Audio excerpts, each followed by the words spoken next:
Good morning, everyone. We're about to begin our next panel. I'd like to introduce our moderator, Dr. Yuta Treviranus. She is the chair of the Accessibility Standards Canada Standard Committee, the director of the Inclusive Design Research Center, OCAD in Toronto, and she is our moderator today. Everyone, please welcome Yuta.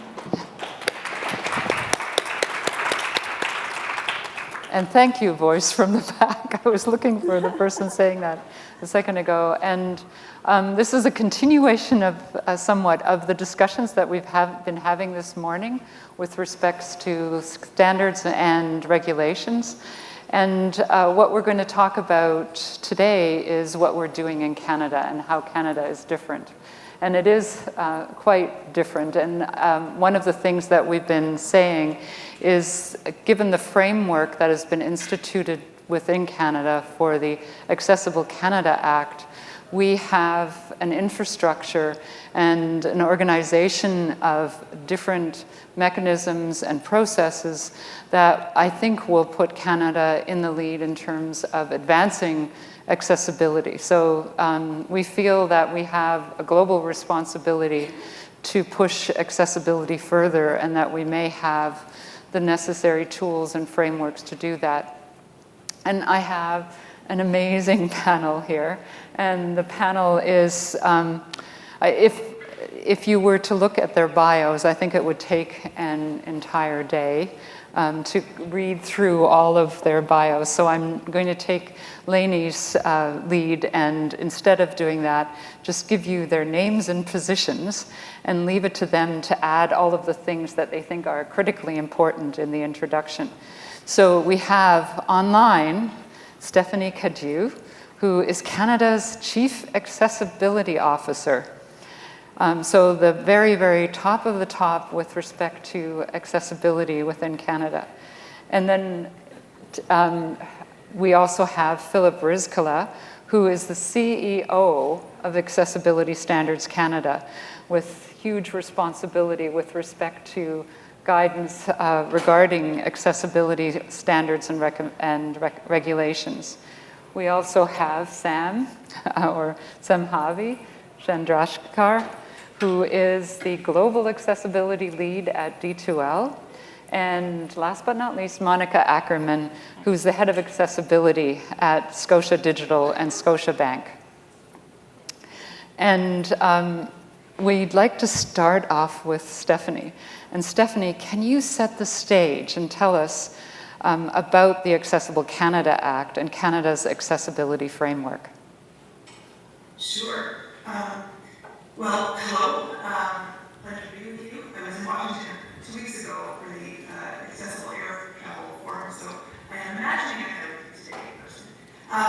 Thank you for the introduction, and to the MA team. It's an honor to be joining you and see people and topics and reflections coming past online. Gives a really good sense of the real progress being made in accessibility around the world. But it is up to all of us to keep on the pressure. And we need a more accessible world top of mind for decision makers and legislators. And I know that because I was one for the past 14 years, a legislator in British Columbia. And I accepted this role as Canada's Chief Accessibility Officer in May of last year. So I'm pleased to tell you a little bit about the Accessible Canada Act. It's an important and powerful piece of legislation that could serve to inform other nations or policymakers, just as we have learned from them. Accessibility is a global effort, and cross-border collaboration is crucial to arriving at the best models, I believe.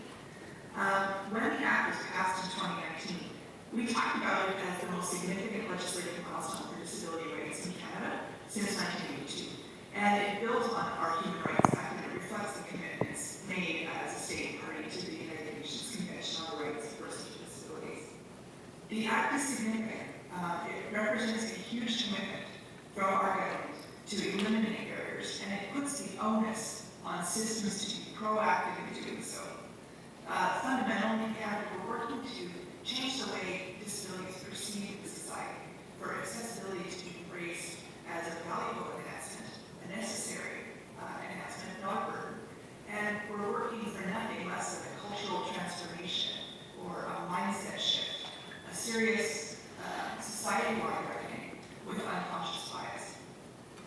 stakes are high.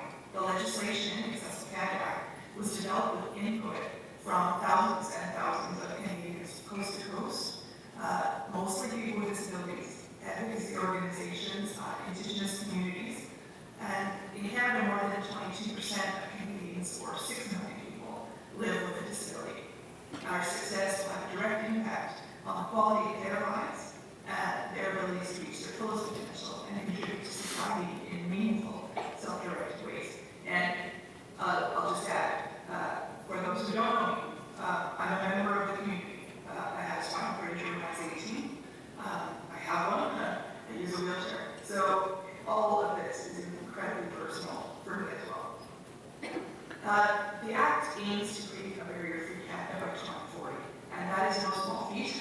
It encompasses priority areas, including employment, the built environment, ICT, other communications technologies, and communications overall, procurement, design and delivery of programs, services, and transportation. So needless to say, success is going to require leadership and accountability at all levels of government and industry. It also requires the ongoing input from people with disabilities, the lived experience, because they're going to be the first to recognize what is or is not working. I'm fortunate to be playing a role in helping to ensure that the Act is successfully implemented, and in doing so, I act as an advisor, an independent advisor, to the Minister responsible for employment and social development, who bears responsibility for the Act. My role is unique in this regard because I'm charged with reviewing implementation at a 40,000-foot level and reporting on the outcomes. My role is to help ensure that nothing gets missed, provide another level of oversight. I can review feedback coming across the board, look at common themes or issues as they emerge, identify possible solutions that could work for everyone. Along with my position, the Act also created the role of the Accessibility Commissioner, who will be responsible for enforcement through a variety of mechanisms, which include penalties for non-compliance. And the Act created a new body, Accessibility Standards Canada, which you know well, and Philip is there with you to tell you more about that in a couple of minutes. And beyond this, the Act requires federal departments and federally regulated industries to take on accountability as well, and proactively seek and remove barriers in their organizations. Scotia can tell you more about that. It means a lot of different players are working towards the same goal. One of the key features of the Act is the requirement for organizations to prepare and publish plans that identify, prevent, and remove barriers in their policy, programs, practices, and services. They have to be submitted to Canada's Commissioner, Accessibility Commissioner, and updated every 2 years. And people with disabilities must be consulted, both in the initial development and in the updates for those plans. They have a feedback mechanism and report on the progress that they're making in a regular manner. In December of last year, the first of those plans was published, followed by a larger tranche in June, together with my team and reviewing those, with the intent of being able to offer advice for future iterations. The Act only governs federally regulated entities at this point, but the focus on making systems responsible proactively for removing barriers is the potential to guide cultural change towards inclusion that can serve as a model for all levels of government and communities and sectors in Canada. People with disabilities have the right to equity and far more influence in shaping society. So this stands to benefit us all because we know people with disabilities are innovators by necessity, and the solutions that their insight and experience can provide is something that we as a global collective cannot afford to miss. So in other words, society can afford to accommodate inaccessibility. Once legislation exists, it does now, and once policy comes into effect, we move from intent to action. And policy has to come to life and grapple with lived reality.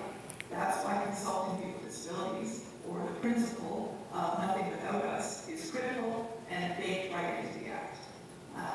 Ensuring that feedback received is taken into account as plans are updated safeguards against creating unintended outcomes as we go forward.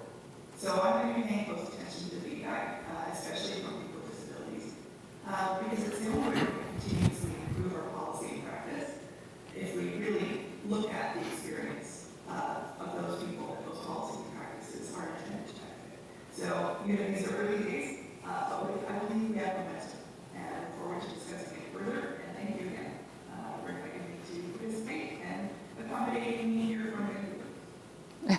Thank you, Stephanie, and thank you for setting the stage here. Certainly, in Canada, we have been looking at the international examples and learning from what has worked, what has not worked, and what is better suited to us within a country that shares some similarities, but certainly many differences as well. And I'm going to turn to Philip and ask, how does Canada's framework and Canada's standards differ from the many examples that we've heard of here?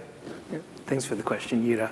So I'm going to talk about not all standards in Canada. I'm going to talk specifically about accessibility standards in Canada. So I would say that our organization, we're about 4 years old. So I've been in the position now for 4 years.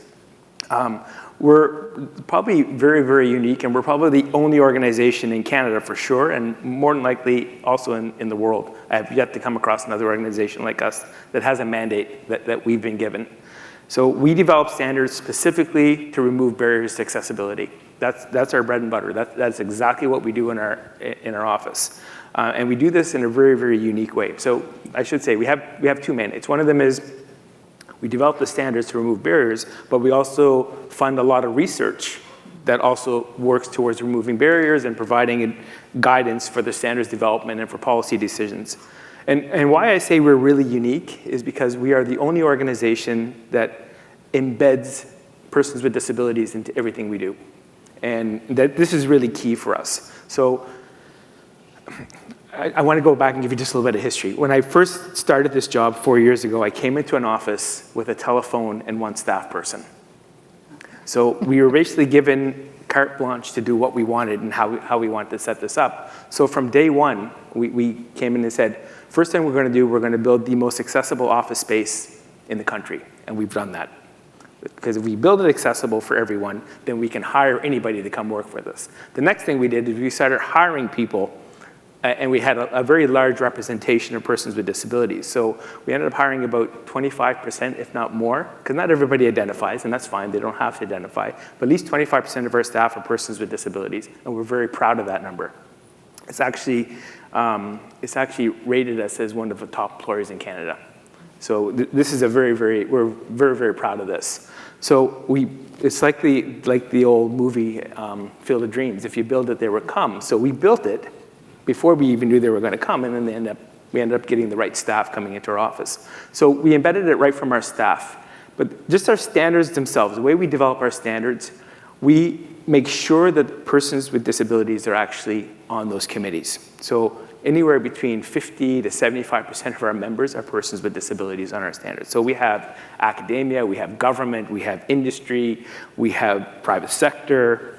Everybody's represented, and so we get experts, and we take our time to try to find the experts with lived experience and get them on our committee. So we find by doing this, it gives us the results that we're looking for. Now, I have to be honest with you. We started creating our own policy. So I came from an environment, I've had 30 years in government before I came in here, and most of that was in developing codes and standards, and I knew how the system worked in the past. And generally in the past, what I observed was it was usually one sex that was on a committee, and there was people that have been sitting on this committee for 30 or 40 years, and you're kind of churning out the same sort of process all the time. So we deliberately put in our policies, and our board of directors insisted that we do this, and our board of directors, by the way, is made up of persons with disabilities primarily, but they insisted that we have variation along our committees. So we have a very good balance on gender. We have a very good balance for persons with disabilities and geographical representation, but those are very, very key. So it takes a little bit of time to set that up and get the right experts on our committees. But once we get going, we took it one step further. Because we wanted to make sure we had the best and brightest on our committees, we provided all the accommodations we had to provide. So we made sure that an accommodation need was never an obstacle to put somebody on our committees. So if somebody was deaf-blind, they needed assistant, we would pay for that assistant to be there at the committee to assist that person to help us do what we needed. We need ASL, we would have ASL provided. Anything we needed, closed captioning, whatever it was that we needed, we provided to our members. So that gave us a really very rich base for our committees. So Stephanie actually mentioned we're working in 7 areas. And those are a lot of areas, from transportation to employment to ICT to communications. Those are a lot of areas for standard development. And yes, we're not going to get it all done on our own. We'd be foolish to think that by 2040 we're going to have a standard in every one of those areas. So we are teaming up with a lot of other standards organizations in the US, in Europe. Australia is reaching out to us. There's other countries that are reaching out to us. And because we're doing this in a way that's different than most people have ever done, and we've created our own policies and protocols and procedures for how you set up committees, how you provide accommodation, how you serve them, it makes us very unique, and it makes us kind of the leaders on this. People are looking to us and saying, how did you guys do it? We'd like to do the same thing. We'd like to emulate what you're doing. And so it's been very, very positive so far. So I'll stop there because I'm sure there's going to be other questions. Sorry. That's wonderful. And I definitely have experienced standards committees where I'm the only woman. Yeah. And there's not anyone there with a disability, despite the fact that it's an accessibility standard. One of the other issues that we frequently face is that the standards are proprietary, that the individuals that need to adhere to the standards have to face a paywall. And this, of course, in an area such as accessibility, where we want it to be implemented everywhere, that is a barrier. And the other thing, I'm glad you mentioned removing the financial barrier that people with disabilities face, because frequently international standards efforts don't cover the necessary accessibility requirements. And so that's, I think, quite an amazing step forward. Can you comment on the availability and openness of the standard? Absolutely. So I'm actually going to add one more thing. We also pay our members to sit on our committees. Persons from the community, persons with disabilities, they're paid to sit on our committees because we didn't want any obstacles, especially financial obstacles, to keep them from coming to our committees. Our standards, when they're developed, they're free. We fund research. We funded over $60 million in research to date in the 4 years. That's all free and available to everyone. So we wanted to make this as open and as transparent and as accessible in all terms of accessibility to everyone. So that this is very, very key to us. And it's been very, very positive because we're getting some great talent coming on our committees that would never have come otherwise. They would have had obstacles. Their employers wouldn't have funded them to come, or they couldn't make the transportation, they couldn't get to our site, or there was an accessibility provisions provided for them. Right. Yeah. So lived experience is ingrained right from the beginning into the standards process. Thank you. And I'm going to turn now to Sam. And Sam, how do the accessibility regulations and the standards impact the digital technology industry that you are leading within D2L? Thank you for the question, Yuta. But before I answer you, I just wanted to say something to Philip. Sure, yeah. So Philip, I've known you for several years, but it was good to listen to all of what you said in one sitting. But I'd like you to mention more about the research-based standards when you talk next time. I will, absolutely, yeah. So, hello, I'm the Global Accessibility Lead at D2L Corporation. It's an education technology company based in Canada, but having global operations.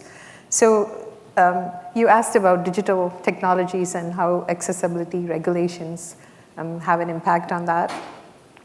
I'd like to say that we are a founder-led company. For the past 23 years, we've had the vision of a world where learning is accessible, engaging, and inspiring. And every day we have been driven by our mission to transform the way the world learns by reaching every learner regardless of their differences.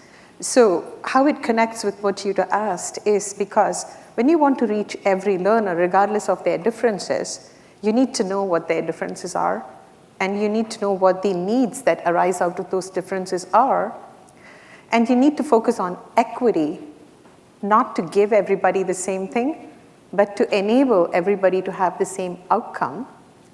For that, I think accessibility means choices. Choice is giving choices to people. I'm very glad that I'm representing education and education technology. I haven't seen that anywhere else in the M-enabling technology forums yesterday and today, because education is absolutely essential for everyone.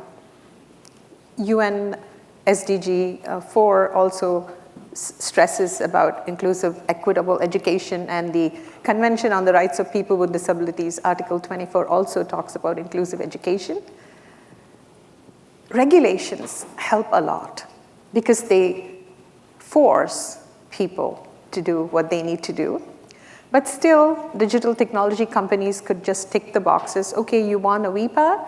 You have a VPAT. Do you want it third-party certified? It's third-party certified. I mean, the people who ask for it don't realize that they're just getting a certification for one day. What is more important is the standards behind those regulations, like how Philip's organization is trying to produce, the World Wide Web Consortium is producing regarding as the web content accessibility guidelines. WCAG 3.0, the one that's yet to come, is again research-based. And what research-based means is that people with disabilities are involved. Accessibility is about people with disabilities. And how we walk our talk is by engaging a partner. Fable, Alvar, the CEO, and Kate, head of innovation, are here in the audience. So as a partner, what Fable does for us is to provide our teams with people with disabilities. So our teams, whether they're doing research, design, engineering, QA, or checking before release, or even triaging for support, they all have access to people using a variety of assistive technologies. And we are able to use the standards as the first step to enable compatibility of assistive technologies with the digital technologies that we make. And I think that's I think I got to where you wanted me to go, like why we need standards, and maybe in a roundabout way, but standards are important, regulations are important, but above all that, the desire to follow the spirit of the law rather than the letter of the law, and keeping the focus always on the functional side of accessibility, and keeping the technical side of accessibility only to enable compatibility. Yeah. Great. I'll stop at this point. Yeah, and thank you for the prompt to talk further about research, because I think that's a fairly critical piece of this, to have the necessary knowledge, and because the technology, the development in all the other areas is moving so fast. And one of the things that we've learned as a researcher within this field, especially in academia, is that the granting councils that fund research, which depend upon peer review, which depend very much upon academic publishing, tenure track systems, which all reward statistical significance and judge the research based upon the numbers and quantified evidence, are not very friendly to research with respect to people who tend to be hugely diverse, where conditions cannot be controlled, and where any one particular thing that you are researching will not benefit a huge number of individuals within the country. And so research in this area suffers from the same issues that people with disabilities are facing. And I think that's one of the huge strengths of the framework that has been created with Accessibility Standards Canada. And I'd love to hear more about the research that is being supported by ASC. Do you want to hear it now, or do you want Monica to speak first? I think, which would you prefer? Go first, yeah. Thanks, So Monica. Philip, go ahead. Yeah, so I should have mentioned, one of the reasons that our standards are so unique is that we don't work on the principle of minimum acceptable. Everybody's heard, this is the minimum, I'm building to minimum, I'm designing the minimum, the standard, or whatever it is to minimum. We build based on equity, which is a really high threshold. And just to put it in kind of layman's terms, what that means is that if you're in a 3-story building and there's no elevator in that building, you can't expect somebody to get, and somebody can't make it to the 3rd floor in that building, then you're not building to equity. We would require an elevator that works in an emergency and it allows you to get to that side, that floor of the building. If you put something online, we would require it to be accessible so everybody could read it, it's in plain language, and everybody can understand it. So there's a real difference between the standards that we're developing and the standards that currently exist. They really are a much higher bar. In order to get to that higher bar, we have to understand where are the gaps, what's not working in industry. So one of the components of our department is to fund research. And there's a couple criteria with our research. One of them is the people that we give the research grants to, whether they're academia, or whether they're associations or NGOs, they have to work with the community of persons with disabilities. That is entrenched. If we're going to hand you $1 million, you have to work with these groups, and you have to tell us who you're working with. And they're not just there volunteering their time, they're being paid to work within those groups. So that helps actually give us information that's actually valuable, and it's actually pertinent to what we're trying to do. As far as the research we've been funding, it's all over the place. It's looking at the requirements for guide dogs on airplanes, all the way to how do you actually make a user-friendly plain language document on the other end, to how do you make a building accessible, how do you bring people into employment. It's a wide range. I'm not going to talk about all the areas because we've got about 60 or 70 projects that we have funded to date, and there's quite a bit of research there. UDA has a project with us. I may even ask you the question. You're starting a project on AI for us, and those are the types of projects that we're leading right now. Yeah, financial inclusion. Yeah, Yeah. I mean, we could list many of them. Yeah. Yes, yeah. Thank you. And the other thing, of course, that's critically important about that research is it is open. So all of it is shared, and it's available to anybody globally to take advantage of. And sorry, Monica, I didn't mean to go out of term, but Monica, as someone that is in charge of compliance, what recommendations would you make with respect to user experience, with respect to harmonization? I know there's been meetings here at M-Enabling talking about how we can improve the entire pipeline of following standards, following regulations, not just the letter of the law, but also the spirit of the law. Great question. And as you said, we're having a lot of conversations about the experience, about the influence and power of regulation, but also some of the constraints that regulation might impose on an organization. My name is Monica Ackerman. I'm the head of accessibility at Scotiabank, and I lead the Accessibility Center of Excellence. Up until recently, also led the digital accessibility practice and the teams that ensure that our assistive technology is available to any employees that require accommodations, whether they ask for it or not, looking at all built-in tools. And so we've come from an interesting place in regulation, especially in banking, which I'd say has been doing accessibility for a long time, even prior to accessibility standards. And the practice as we grew it was to influence change, to shift left, to create awareness about how people with disabilities use technology, use banking services, to get the voices of people with disabilities into the work that we're doing. And now that there is more of a regulatory regime that is coming to that, then we're hitting this inflection point of, there may be things that we have chosen to do, which is above the standards, which is, or not clearly articulated in the standard. And so when you then hit a regulation that says one must do this and you are compliant, or don't do this and you are compliant, how do you navigate that space with the people that are doing the design, with creating those inclusive experiences, and then being able to report back to our compliance, to our audit, and our regulators.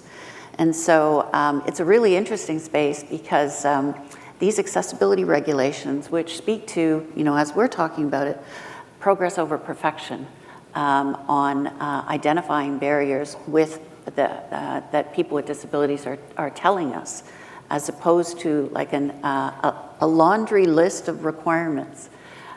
We internally are gathering all those insights, but we're also having to educate our own internal compliance and regulatory folks, because they're not used to this kind of a regulation. They're not used to this kind of less prescriptive in many ways. And I think that there's a real power in that, but it's going to take some time and relationships with the regulators, with the compliance folks, with the community of people with disabilities that bank with us and employ us in order to strike that right balance and do what needs to be done for people with disabilities. Thank you. And great that you brought up this change in mindset. All of you have mentioned this. We don't want accessibility to be seen as a legal risk issue within an organization. We want the standards and the discussion of accessibility to spur innovation. So I would put the question to all of you, how do we encourage that moving forward, that innovation that's so necessary within the disability and accessibility space when we design the standards, when we design the regulations? And any one of you can. Ask for the moon. Sorry? Ask for the moon, I said. Ask for the moon. I mean, I would explain it as like WCAG 2.2. We've been waiting for 3.5 years. So when it came out as a draft first, one of the things was about you should be able to drag without a mouse, right? Right then and there, we created our drag and drop using keyboard and mouse. And we waited for WCAG 2.2 to come until it came on October 5th, and we published our VPAT, or not VPAT, I should say just the WCAG conformance checklist. But asking for something that doesn't look very easy will help us work with the people for whom it's difficult and make that possible, because the people who really find it difficult are the ones who will be able to show the way how we can do it. I love the phrase, ask for the moon. We've certainly seen some of that in the AI space, the GDPR, okay, and we don't like acronyms, and does anybody know the General Data Protection Regulations out of Europe actually to some extent did that. They asked for something which everybody said was not yet possible, explainable AI. And since that explainable AI has been asked for, which all the technicians told them, this is not possible, we can't do this, we cannot explain AI, the technology doesn't work that way, and you don't understand the technology if you're asking for that. But lo and behold, after the GDPR was published, we have many industries that are now looking at how do we make AI explainable? How do we unpack those black boxes?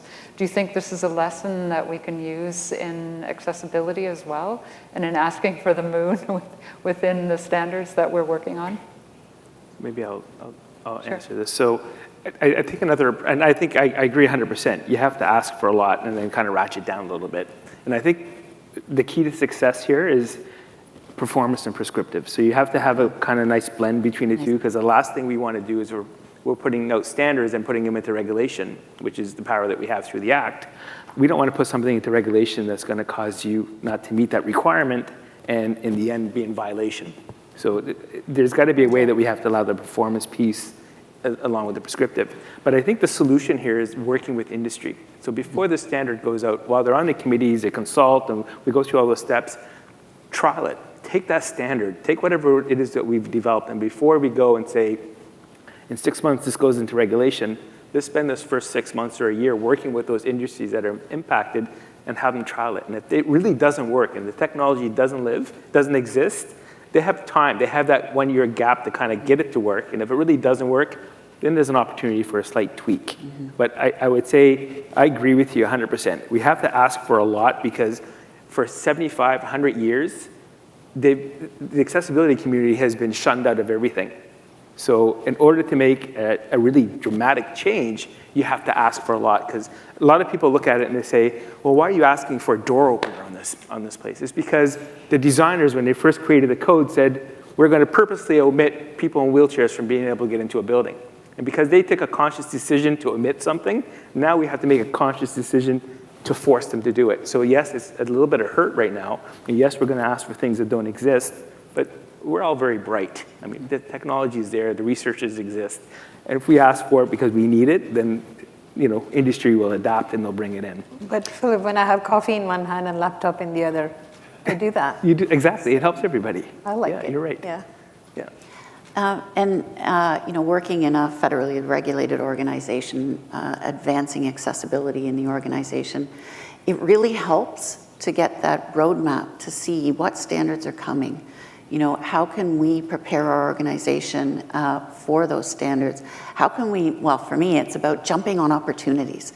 So let's say we are having conversations about new technologies that we're introducing in banking, new customer experiences, knowing that there are these standards that are coming, that there is research that's available that we can then infuse into our everyday software development lifecycle or the policies that we are creating. Because even though it's not standard or regulation yet, it is helping to inform a much better solution for everyone. And the way that the standards are rolling out, I'm finding them very, very helpful, and we approach it a few different ways. Guidance material is always, draft standards are always released for public review. Guidance material on meeting those standards and requirements is always released. And we look at it in a few different ways. Our accessibility group, staffed by people with disabilities, our employee relations group, our internal communications and compliance teams, look at all of that and form a perspective, ask questions. We have industry groups that do this together. The Canadian Bankers Association, we all come together and look to those standards and provide that feedback so that we get kind of an industry perspective and understanding of how are other regulations that apply to, in my case, the banking sector, going to complement or butt up against accessibility regulations. How do we raise that early, often, and then smooth that all out? So another difficult question, I guess, is standards and regulations and legal requirements are very slow to move, right? The public domain is something that needs to be consultative, there needs to be consensus, et cetera. And according to Jeffrey West, the economic pressure for progress means that the experience in terms of technology is like jumping from one accelerating escalator to the next, and they're each going faster. How do we, and of course, coming with that are both opportunities and huge risks. How do we keep up with that? How do we stop trying to catch up and not quite catching up? And what role do you think standards, guidance, regulations, and the type of accessibility framework that we're developing in Canada can help with that? So I have a question that's brewing in my mind. That's why I want to just butt in. We know about the notice for proposed rulemaking. We've seen the ADA Title II NPRM just now. You want to go quickly into the standards, quickly into the regulations. Is there a way that we could get in and then continue to ask for feedback and then amend or step back? Is that a question to me or to Anybody? Yeah. Anybody. Because that's the only way we can move fast, that we can change the standards, change the regulations after they've been passed. And I'm the chair of the session, so I'm going to say something anyways. I think there is a lot of wisdom and a lot of innovation in attempting to address accessibility and disability and equity. And I think it's a direction that everyone needs. So part of this, I think, is to show just how there is a wiser and more sustainable, more equitable direction that we can take by designing things, by changing the mindset, by adopting the type of mindset that we have. There's this notion of the hierarchy of compromise and the hierarchy of justification, where the individuals that face the greatest barriers are supposed to compromise the most, when in fact, those are the individuals that have the greatest constraints. So let's ask the individuals that have the power, that have the influence, to make the compromises, because that is, they have the greatest resources to do that. Similarly, justification. Why do the individuals that are excluded have to provide the greatest justification for the changes they require? I think what needs to happen is the individuals that currently hold this sway should be the ones to justify why things should not be changed, and to continue to change in the direction that is much more equitable. So that was a very philosophical point, but I think there are very, very concrete, practical steps toward that. And what we're asking for is not just going to benefit the individuals here in this room or the individuals that we serve, it's going to benefit society as a whole. And that mindset change, I think, is in line with all of the other crises that we're experiencing, whether it's sustainability, whether it's disparity, whether it's political fragmentation, polarization. We can tie all of those to the types of attitudes that are meaning that people are not giving accessibility and equity. But you can probably say much more about that in a very practical way. Well, actually, I want to refer to a graph that you put on the screen during your keynote this morning, this little splatter graph that you had there. Right. So it's a very simple solution. When I usually talk about this, I talk about a bell curve. Right, Kind of designed for the outliers. It's a three-dimensional version of a bell curve. But if you take a bell curve, and right now everybody designs for that center part of the bell curve, the 70th percentile, and if you take that concept out of your mind and just start designing for everybody on the outside, you'll get it right. And the problem that we have right now is we haven't shifted our mind to think about we're designing for this group of people, and as an afterthought, we have to design for this group of people. Yeah. So once you start thinking that I have to design for these people, it gets changed. So it's as simple as that, really. I mean, you just have to kind of start saying, well, why are you forcing me to do this? Is because you're serving the public. The public includes everyone. It's as simple, like, you don't have to justify beyond you're serving the public, whether it's in ICT or whether it's built or employment or transport, it doesn't matter what it is. If you're serving the public, you have to design for the public. So I think once we shift to that, then it'll happen. But there's no other magic bullet for it. I know that you're saying, can we have them adopt little pieces of it? If you go to industry, no offense, thanks. But if you go to industry and say, look, we have the standard, would you voluntarily use most of the standard? Most industry is going to say, what's the ROI? If there's no rate on investment, return on investment, they're not going to do it. So it's not going to work. I'm sorry. Some of them will say it will work, but it won't work. But I'm in the industry. I'm from the Yeah, you're industry, industry, but yeah. I do believe that you can do well and do good, do well by doing good. So it's not actually against. It's not against, but I'm saying that the regulations helps. If you know it's coming, and it's a little bit of an incentive to do it. Yeah. So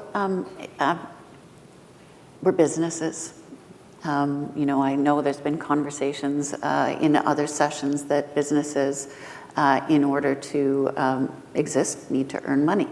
And so the powerful driver is customers. It's customer service. It's having the right employees so that you are able to offer the services for your customers. That's the compelling story. And what is interesting about this regulation is that, yes, there are standards that are, I'm gesturing from one hand in, it's sort of like I won't call it an imposition because I'm excited about it, but they're coming in from one direction. But then the whole other piece is the duty to consult. It's the barrier identification and removal, and that comes from people. It comes from employees. It comes from customers. And so you may not be familiar with the Accessible Canada Act, but the challenge that we faced as a federally regulated organization is we would like you to come up with a 3-year plan for accessibility in 7 areas, and you don't have standards. You don't have requirements that you're supposed to meet. What you have to do is go out and talk. Go out and hear from people. What are the barriers that you're facing? And then analyze yourself. Look inside. How can we remove those barriers? And then come up with a plan. So it's unlike any regulation that I've ever encountered. But the storytelling part is the one that is going to move the hearts, the minds, the culture, impact the business. And in the end, I think, release, to your point, the money to do the work in the area and to start injecting it into many more of the decisions about how we design our technologies, how we procure it, how we design our services. And we committed that we would leave at least the last 15 minutes, and I've already gone into that, for questions and discussion with the audience. Okay. Hello, my name is Jonathan. I work at the U.S. Department of Labor, so south of the border. And something we've been really excited about to see coming from Ottawa has been the Enabling Accessibility Fund and the way the Canadian federal government funds accessibility projects throughout Canada. And my question is, how has the EAF work, which I know precedes some of this other work that you've been discussing, how has that fed into the development of these accessibility standards? I'm looking to Who would like to take that? looking to Stephanie, probably good. Stephanie, would you like to respond You're to closest that one? to the minister, Steph. You're right, the act does, or the fund precedes the act, and the government and provincial governments in our country have made investments in improvements to accessibility for a long time. And there are good projects and there are good things, and it's necessary in some cases, for sure. But I think it's also something we have to be cautious with.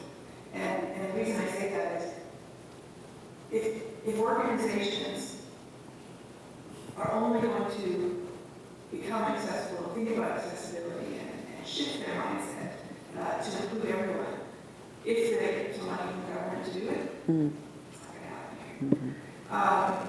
We really have to have that cultural society-wide reckoning with this, right? And a decision that, yes, every person needs to be able to be here, wherever that here is. We have to get away from other disability and say, hey, let's look at those people and we'll get to it when we have time. No.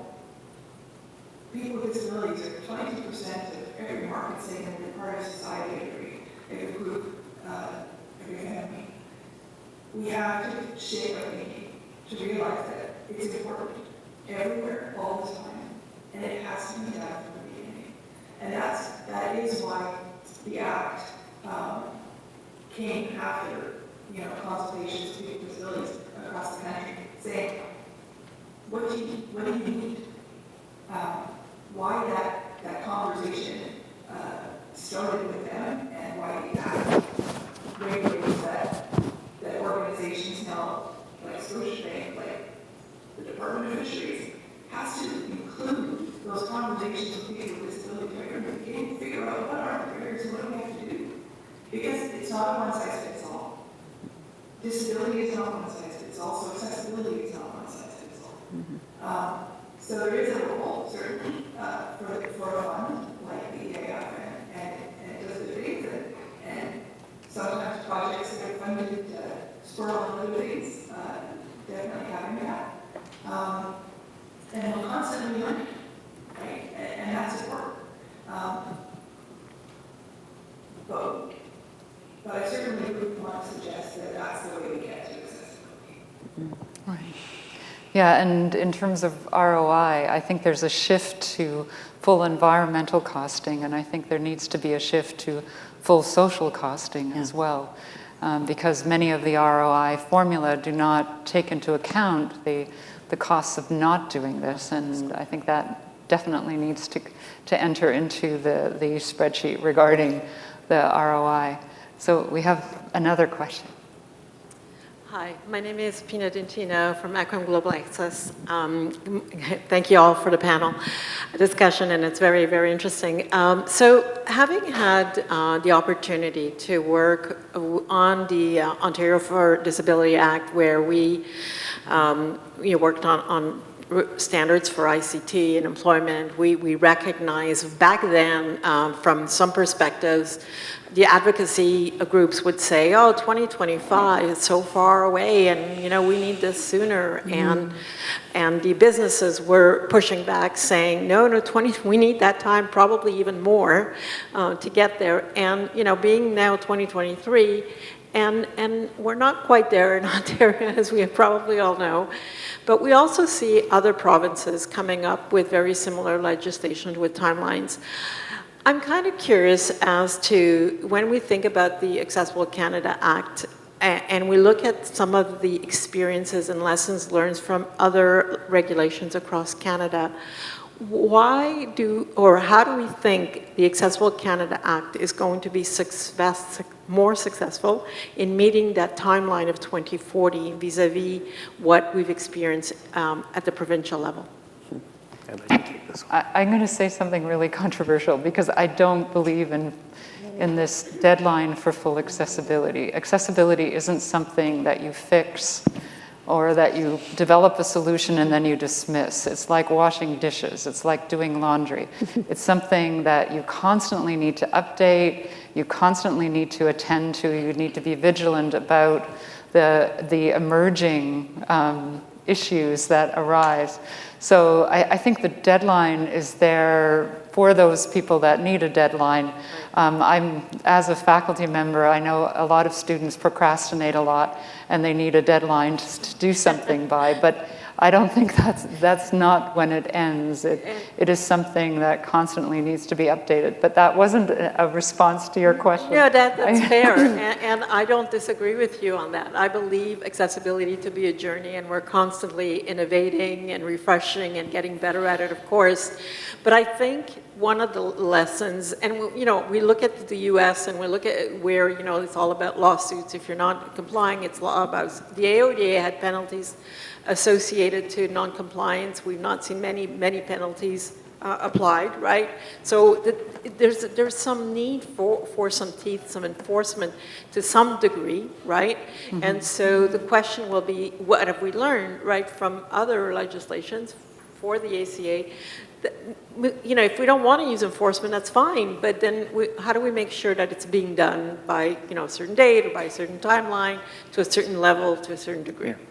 Yeah, and I am fully in support of enforcement, but enforcement of processes, I think, is one way to keep it up to date. But I'm going to turn it to Philip and to... I'll jump first, Steph, if that's okay, just kind of respond to this.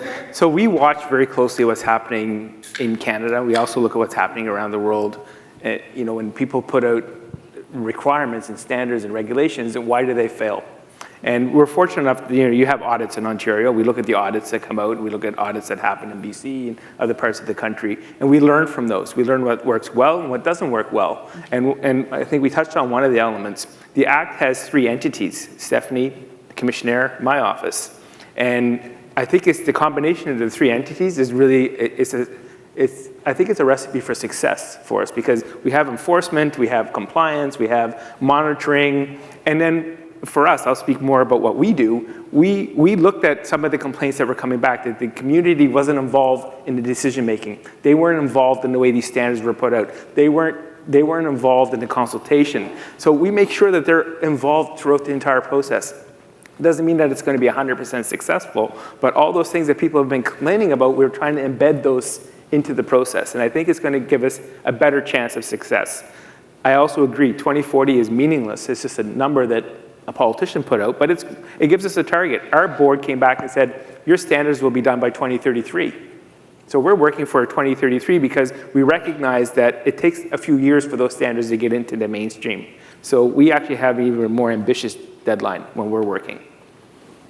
So I'd like to second what you just said and also qualify what Philip said by saying we do require a deadline, but we need a slight change in the words. It's not fully accessible by 2040, but fully prepared for accessibility by 2040, because accessibility is not just an outcome, it's a process. Yeah. It's a journey, like some people say. Talking from an industry perspective, it's a process.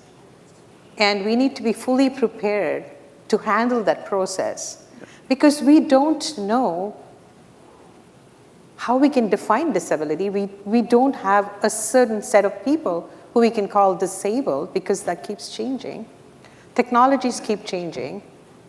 Everything keeps changing in the world. And the only thing that we know is that we need to be prepared to meet the needs, whatever they are, whenever they arise. So saying fully prepared by 2040 and laying down some standards for what are those process standards that meet, that would be a good way to go. Agree.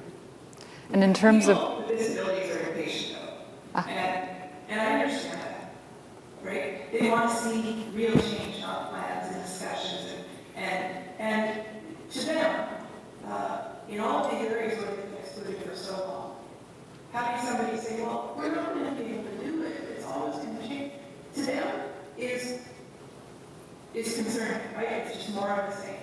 And I think that what we, in order to be a barrier-free country, we have to have that culture shift. We have to get to it's just embedded in how we see things. It's embedded in the conversations we have with environmental sustainability, whether that's a building, whether that's a policy, whether that's a process, right? I mean, when we go to do something today, the standard, there's no standard that says you must do, there's no regulations that you must. And in many cases, we don't want, I mean, what's the point of a regulation that can't be enforced, right? Yeah. We want to change how we think so that they just don't build the barriers in the first place, that they are constantly looking at how will this affect all, and how can we make sure that all people are included. That's the goal. But I understand why people with disabilities like myself are saying, but like when are we going to see this? So there has to be a point where we say, we're going to figure out this culture shift over this time. We're going to figure out what does it mean to be accessible? And we're going to bring people along as we go. And that's, different provinces aligning. I think, Philip's having conversations with everyone as an I about the need to align what the standards are. And the need for all of those levels of government and the private sector and individuals to come along with it. Because it isn't about one piece of legislation. It's about the change that can be created by rethinking how we approach every aspect of the world. and Pina brought up this notion of the AODA and the provincial efforts. And one of the innovations of that and how it was very different from what's happening here in the US is that what was stated in law is that doing something inaccessible was you were not complying with the state. So the burden was not on the person with a disability, but the province that would go after the individuals that had been not following the accessibility guidelines. How do we embed that type of moving the burden from the person who's been wronged, the financial burden, the time, the investment in emotional energy, et cetera, in correcting accessibility issues, and taking it on as a society as a whole, as a government as a whole? I think we have a question here. Hi, this is Michael Cooper. I just want to ask a question about strategy for First Nations. Canada is a huge country, mostly urban, mostly people have access to modern technology, and we tend to talk about accessibility in that context. But Canada actually represents the entire globe of privilege, and First Nations in particular are frequently left out of these conversations. I don't know what it means to make content or services accessible in those environments. So how is this Canada-wide strategy addressing that? So I can speak to the standard portion. Okay. Working with First Nation communities. So it is very unique. We have a very vast country, and we have different geography, different weather patterns. Everything is very different depending on where you are in the country. And specifically, especially so when you're talking about northern communities and indigenous communities. We work specifically with those groups. So what we've heard from a lot of the indigenous groups is don't create a standard for us, because what you create for urban Toronto is not going to work up north, where we don't even have roads and sidewalks. We don't even have internet access in some cases. So what we've decided to do is have them tell us, put committees together in those communities and tell us what works for you. So we will come up, not with a standard, but a workable guide.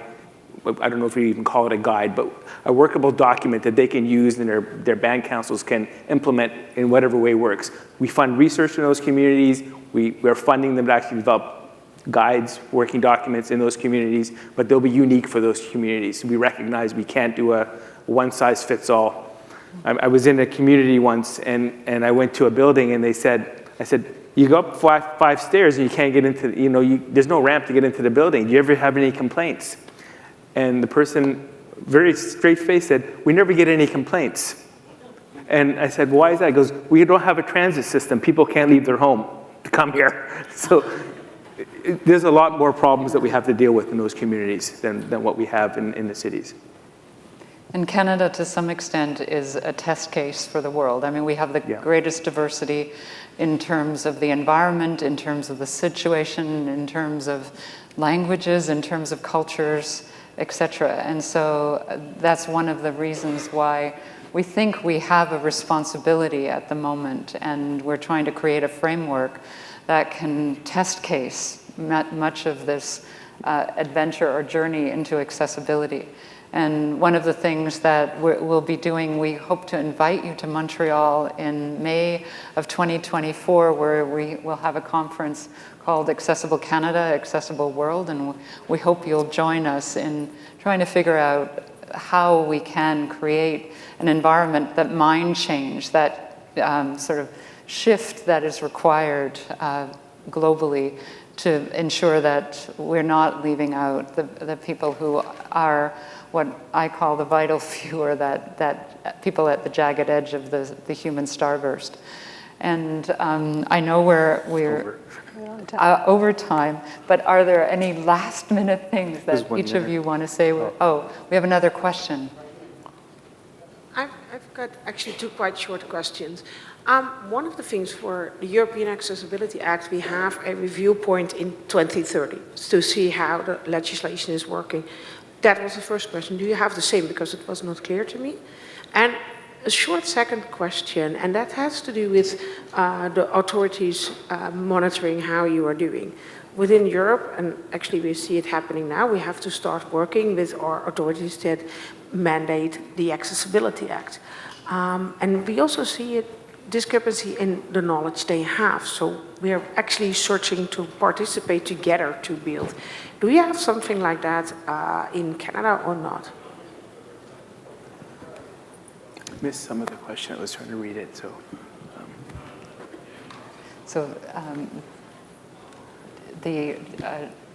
Do we have the equivalent of what is happening in Europe with respect to monitoring and with respect to, the deadlines, et cetera, compliance, monitoring, et cetera? Yeah, so Stephanie, do you want to take this, or do you want me to jump into this? No, you go ahead. Okay, so on the monitoring side in Canada, it's a little different because like the states, they have states, we have provinces and territories. The provincial governments are responsible for monitoring what's happening if they have acts or legislation within those jurisdictions. The federal government, we will be monitoring the banks. We will be monitoring the airline industry. We'll be monitoring anything under federal jurisdiction, and that comes actually through Stephanie's shop.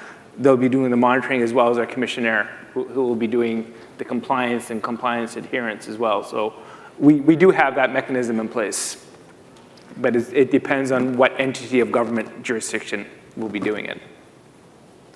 And we have a big 000 on our timer here. So we have to leave. We're all going to still be here, and we'd love to answer questions. And perhaps you can ask our panelists whether they have any last thoughts once we're off the stage, because Francesca's going to chase us away any second now. No, absolutely. I just wanted to thank the panelists, Dr. Treviranus, for these terrific insights on Canada and legislation and regulatory frameworks. So thank you very much to all of you. a round of applause is needed. Thank you. And we are actually hosting our networking lunch right now from 12 to 1:30. So please come back if you like to enjoy a session on AI generated images at 1:30 in the ballroom.